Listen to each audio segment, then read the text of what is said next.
So carrying capacity is also known as grazing capacity, and it is really important. It's one of the key principles of managing pastures, balancing your forage supply and your forage demand.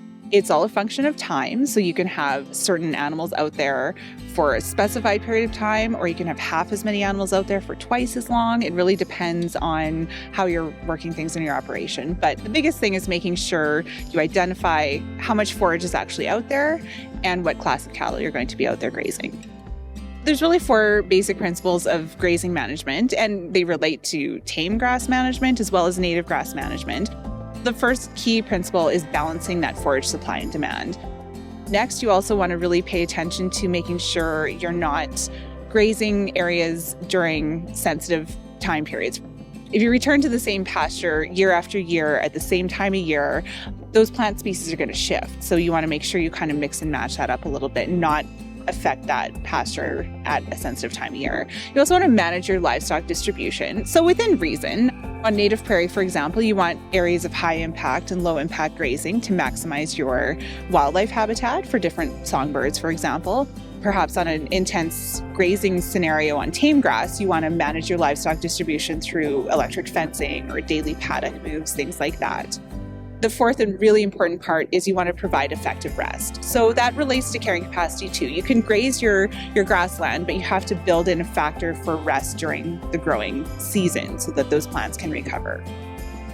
The biggest part of my grazing management plan is to make sure that I have carryover so that I never get into a serious wreck.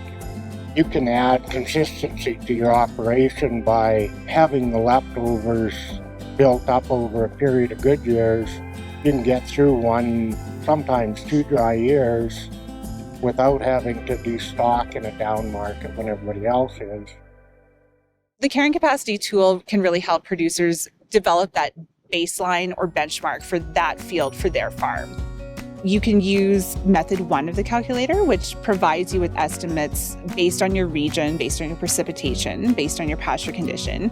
And there's also method 2 of the calculator. So that's a little bit more hands-on. So that involves actually going out and clipping representative samples from within your pasture, clipping that forage, weighing it after you've dried it, and determining per acre how many pounds of forage is actually growing out there. So it's a little bit more intense, a little bit more hands-on, but it's going to be a lot more accurate long-term.